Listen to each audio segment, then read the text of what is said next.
Halo semuanya, kembali lagi bersama saya di channel Teguh Gusto. Bagaimana kabarnya teman-teman semua? Saya doakan semoga semuanya baik-baik dan sehat-sehat saja ya. Dan bagaimana dengan video alur cerita film Sains? Semoga bisa bermanfaat atau minimal bisa menghibur teman-teman dimanapun berada. Kali ini saya akan membahas alur cerita dari film berjudul Red Planet. Red Planet adalah film fiksi ilmiah Amerika yang dirilis tahun 2000. Film ini disutradarai oleh Anthony Hoffman dan dibintangi oleh Val Kilmer sebagai Robbie, Carrie-Anne Moss sebagai Kate, dan Tom Sizemore sebagai Quinn. Film ini bercerita tentang usaha manusia untuk memeriksa hasil penelitian mereka selama 20 tahun di planet Mars. Kira-kira penelitiannya apa ya? Baik, daripada berlama-lama, mari kita langsung saja ke ceritanya. Film dimulai dengan sebuah scene yang menceritakan tentang kondisi bumi di tahun 2000, yaitu mengalami lonjakan populasi yang diikuti dengan polusi udara yang mengandung racun. Akibatnya, 20 tahun kemudian, umat manusia pun berada di ambang kepunahan. Mereka putus asa dengan kondisi bumi dan mulai mencari tempat tinggal baru, yaitu di planet Mars. Selama 20 tahun, mereka meneliti planet tersebut dan memulai sebuah proyek untuk bermigrasi, yaitu membangun atmosfer sendiri dengan cara mengirimkan ganggang agar dapat tumbuh di sana dan menjadi mesin biologis yang dapat memproduksi oksigen. Dan kini, pembangunan itu pun berhasil. Tetapi akhir-akhir ini mereka mendapatkan laporan bahwa kadar oksigen di planet tersebut menurun secara misterius. Akhirnya, mereka memutuskan meneliti secara langsung untuk mengetahui apa yang terjadi di planet Mars. Seorang pilot sekaligus komandan bernama Kate Bowman memimpin misi itu dengan kapal auto-orbiter dengan nama Mars One. Lalu ada beberapa kru lagi, yaitu Dr. Budd sebagai kepala peneliti, Ted Stanton sebagai co-pilot, Robbie Gallagher sebagai mekanik mesin, Quinn Buchnell sebagai warga sipil satu-satunya dan merupakan salah satu pimpinan proyek mesin biologis, serta Chip Pettengill yang merupakan ahli geologi. Mereka juga membawa robot bernama Amy yang dipinjamkan oleh marinir. Robot ini bertugas untuk menemani mereka menjelajahi dan sebagai penunjuk arah selama mereka berada di planet Mars. Penelitian ini merupakan perjalanan pertama manusia ke planet lain, yang mana hal ini merupakan lompatan pertama umat manusia dalam melakukan penjelajahan antariksa. 3 bulan pertama mereka meninggalkan bumi, mereka merasakan seolah-olah bumi lenyap entah kemana. Padahal itu diakibatkan oleh jarak mereka yang sudah mulai jauh dari bumi. Sedikit demi sedikit bumi terlihat lebih kecil dan lalu menghilang menyatu bersama bintang-bintang. Lalu Budd mengajak Robbie untuk mengelilingi koridor sambil membicarakan hal yang menyangkut dengan agama dan ilmu pengetahuan. Seperti misalnya tidak semua pertanyaan di alam semesta ini bisa dijawab dengan ilmu pengetahuan. Maka dari itu Budd memutuskan untuk memiliki keyakinan terhadap Tuhan. Oke, kita kembali ke Mars One. Dan setelah hampir 6 bulan, mereka sudah semakin dekat dengan Mars. Berbagai persiapan dilakukan, mulai dari pengecekan pakaian astronot hingga persiapan robot AMI. Robbie dan Chip melakukan percobaan pada mode navigasi pada robot AMI. Semua berjalan lancar hingga Chip dikejutkan dengan kemampuan bertempur AMI ketika mode tempurnya diaktifkan oleh Robbie. Ternyata robot ini benar-benar menjadi mesin pembunuh yang sangat luar biasa.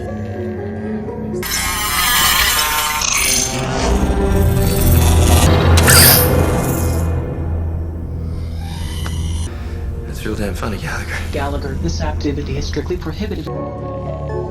Akhirnya, di hari ke-182, mereka berhasil mencapai orbit Mars. Dan setelah mereka meluncurkan hub dan melihat situasi di Mars, tiba-tiba mereka diserang gelombang radiasi yang merusak sistem Mars One. Kate pun memutuskan untuk segera meluncurkan lander agar bisa segera mendaratkan para peneliti. Tetapi, dikarenakan sistem pada Mars One masih belum pulih, maka dibutuhkan 1 orang tetap tinggal untuk melontarkan lander secara manual. Akhirnya, Kate menyerahkan kepemimpinan kepada Ted dan dia tetap tinggal untuk melontarkan para kru sekaligus mencoba memperbaiki Mars One. Setelah berhasil meluncurkan lander, Kate menemukan beberapa kerusakan pada sistem Mars One. Hal ini disebabkan oleh kebocoran gas yang menyebabkan kebakaran pada beberapa bagian kapal. Akhirnya, dia memutuskan untuk mengeluarkan apinya dari kapal dan semuanya kembali normal.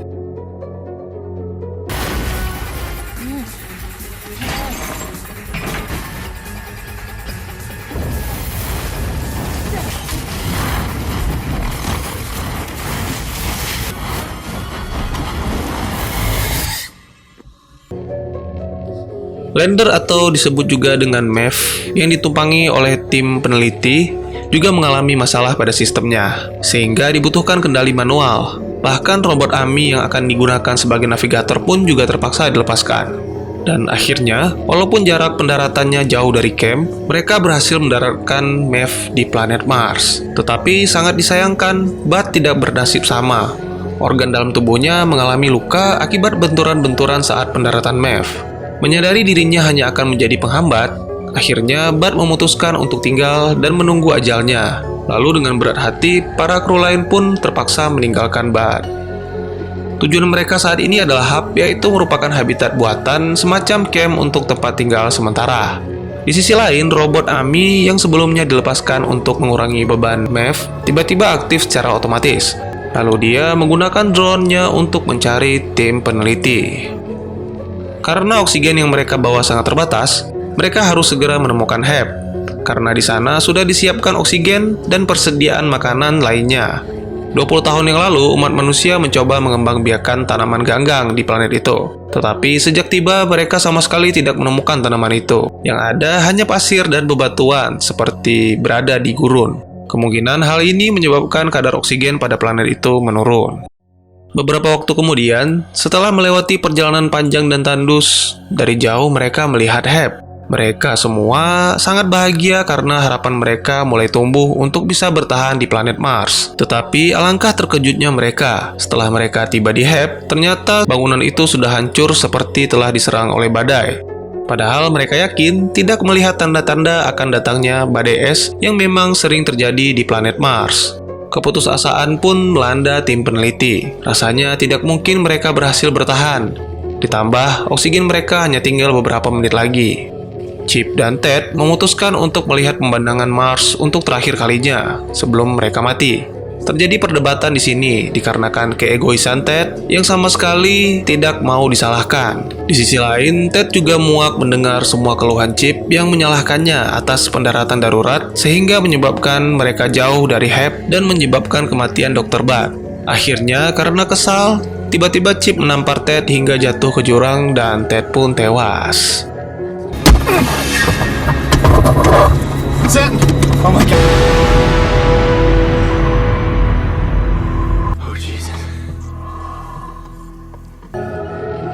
Chip kembali ke Hep dan menyampaikan berita bohong bahwa Ted tewas karena bunuh diri dengan cara melompat ke jurang. Akhirnya waktu mereka telah tiba. Robbie sudah mulai tumbang karena kehabisan udara. Diikuti dengan Quinn yang juga mengalami hal yang sama, tetapi di saat-saat terakhir hal ajaib terjadi. Robbie memutuskan melepaskan helmnya dan dia ternyata bisa bernafas di planet Mars. Hal ini sangat mengejutkan mereka, dikarenakan sama sekali tidak terdapat tumbuhan yang bisa menghasilkan oksigen di planet itu.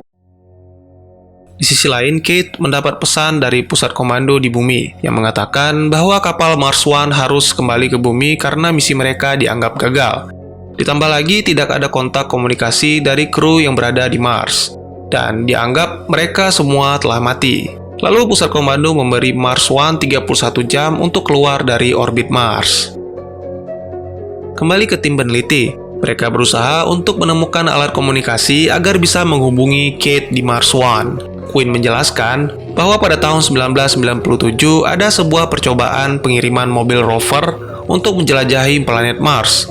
Quinn mengusulkan untuk mencari mobil tersebut karena kemungkinan di mobil itu terdapat radio yang bisa digunakan untuk menghubungi Mars One. Tetapi karena langit sudah mulai gelap, maka mereka memutuskan untuk melakukan pencarian di esok hari. Dikarenakan suhu di planet Mars pada malam hari sangat dingin, Robbie membuat api unggun dengan cara membakar sisa-sisa Hep agar mereka bisa bertahan. Lalu beberapa waktu kemudian, robot Ami tiba-tiba muncul dan sepertinya mengalami kerusakan, terutama di bagian prosesornya. Dikarenakan sistem navigasi pada robot itu telah rusak, Robbie memutuskan untuk menonaktifkan Ami. Lalu tiba-tiba mode tempur Amy aktif, dan karena dianggap mengancam, Amy pun menyerang mereka bertiga sekaligus dan melarikan diri.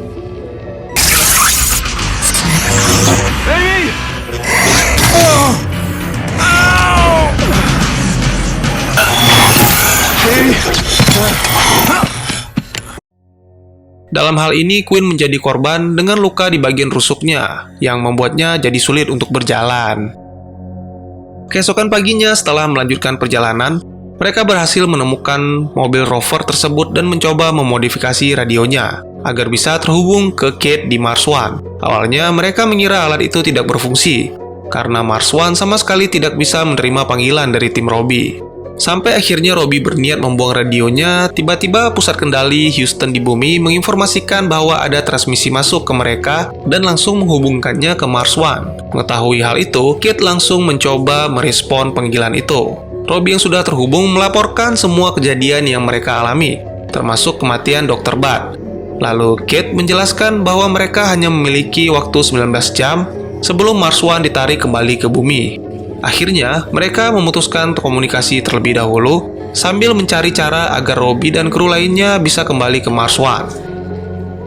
Lalu beberapa waktu kemudian, Kate kembali menghubungi Robbie dan menginformasikan bahwa dulu pernah ada lander dengan nama Cosmos yang dulunya merupakan peninggalan proyek Rusia. Tetapi sangat disayangkan harus ada yang dikorbankan lagi untuk bisa kembali ke Mars One, dikarenakan Cosmos hanya bisa membawa 2 orang penumpang. Menjelang malam hari, Kate mendapatkan informasi bahwa sedang terjadi badai es di lokasi Robbie berada. Lalu ia mengajak Chip dan Quinn untuk mencari tempat perlindungan. Mereka menemukan sebuah gua dan saat mereka beristirahat, Robbie mengatakan bahwa Cosmos hanya muat untuk 2 orang saja. Ia ingin mengorbankan diri untuk tinggal dan membantu peluncuran Cosmos. Chip tidak percaya dengan perkataan Robbie. Ia yakin bahwa dirinya lah yang akan dikorbankan karena ia mengira bahwa Robbie dan Quinn mengetahui bahwa Chip yang telah membunuh Ted. Setelah badai berakhir, Robbie dan Quinn tersadar bahwa Chip telah pergi dan membawa radio transmisi. Lalu Robbie mendapatkan pesan dari Amy yang menunjukkan keberadaan dari Chip yang sedang menjadi buruannya. Ternyata selama ini Amy diam-diam mengikuti mereka. Amy berencana melakukan taktik perang gerilya dengan cara membunuh satu persatu dari mereka.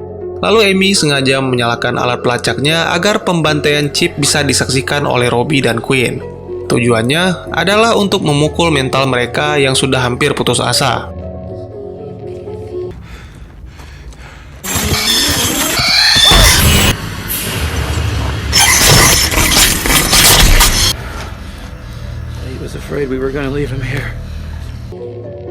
Setelah pembantaian Chip berakhir, Robbie dan Quinn menyusul ke lokasi tersebut. Di sekitar lokasi mayat Chip, akhirnya mereka menemukan tanaman ganggang yang tumbuh dengan subur. Lalu mereka menghampiri mayat Chip untuk mengambil radio yang sebelumnya dicuri. Terlihat di sini tubuhnya seperti dikoyak oleh robot Amy.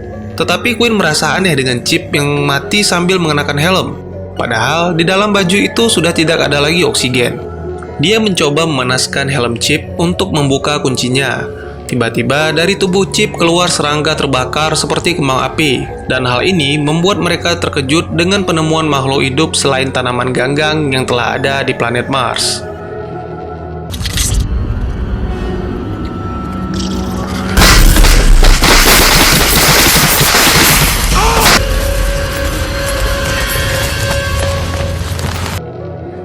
Quinn mengira bahwa serangga inilah yang memakan seluruh ganggang dan memproduksi oksigen. Maka dari itu, Quinn memutuskan membawa beberapa ekor serangga tersebut sebagai bahan penelitian agar umat manusia di bumi bisa terselamatkan dari kepunahan. Mereka pun melanjutkan perjalanan. Terlihat tanaman ganggang hijau terhampar di depan mereka. Ternyata selama ini, ganggang berhasil tumbuh dengan subur di planet Mars. Hanya saja mungkin sudah banyak yang dimakan oleh serangga-serangga tadi. Tanpa disadari, luka pada rusuk Quinn semakin parah. Kemungkinan tulangnya yang patah sudah menusuk paru-parunya secara perlahan. Beberapa tetes darahnya menarik perhatian serangga. Dan seketika serangga-serangga itu masuk ke dalam baju astronot Quinn. Lalu Quinn langsung menyerahkan tabung oksigen dan sampel serangganya ke Robbie untuk melanjutkan misi. Lalu, karena sudah tidak ada harapan, Quinn pun mengorbankan diri dengan melemparkan api ke dalam tumpukan serangga itu dan meledakkan hampir seluruh daratan yang dilapisi oleh ganggang. Bahkan, kebakaran itu sampai terlihat dari Mars One.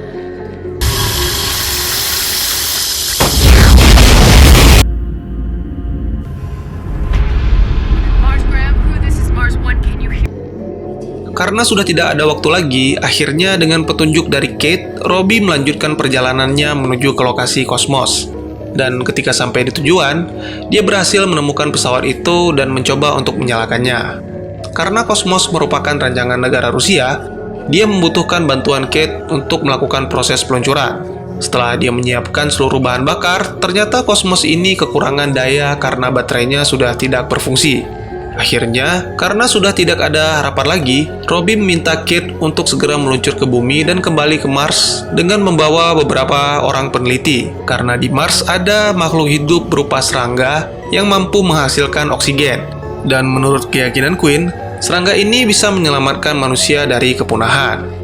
Tiba-tiba di saat-saat terakhir, ia melihat drone milik Amy melintas di udara. Ternyata Robbie melupakan sesuatu yang masih memburunya secara diam-diam. Hal ini memunculkan sebuah ide bahwa baterai yang ada di tubuh robot Amy bisa digunakan sebagai sumber daya untuk menyalakan Cosmos. Lalu Robbie pun menyiapkan perangkap dan berhasil membakar Amy hingga meledak.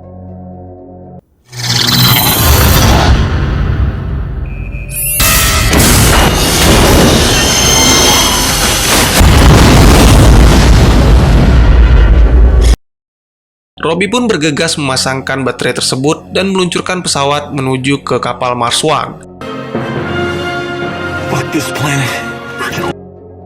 Sementara Kate yang sudah siap untuk meluncur, tiba-tiba menerima pesan bahwa ada objek yang mendekat ke Mars One. Ia menyadari bahwa Robbie berhasil meluncur menggunakan Cosmos. Kate segera menunda peluncuran Mars One dan melompat keluar untuk menjemput Robbie. Dikarenakan bahan bakar Cosmos tidak cukup untuk sampai ke kapal Mars One. Setelah Kate tiba di Cosmos, dia melihat Robbie dalam keadaan pingsan karena kehabisan oksigen. Beruntung, dia cepat mengambil tindakan untuk menyadarkan Robbie, hingga akhirnya Robbie pun berhasil diselamatkan.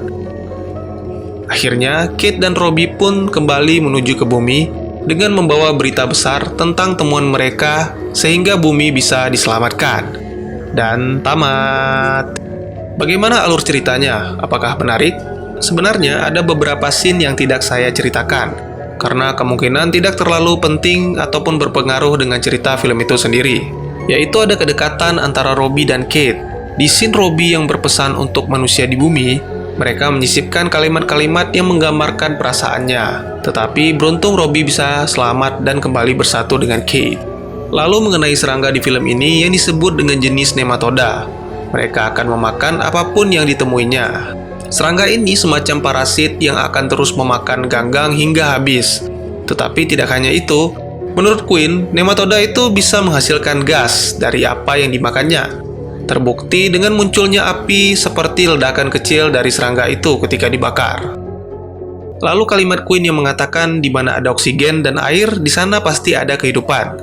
Kalimat ini sangat familiar untuk saya, karena saya pernah mendengarkannya di film Europa Report dengan kalimat yang mirip. Apakah mungkin memang ada kehidupan di luar sana?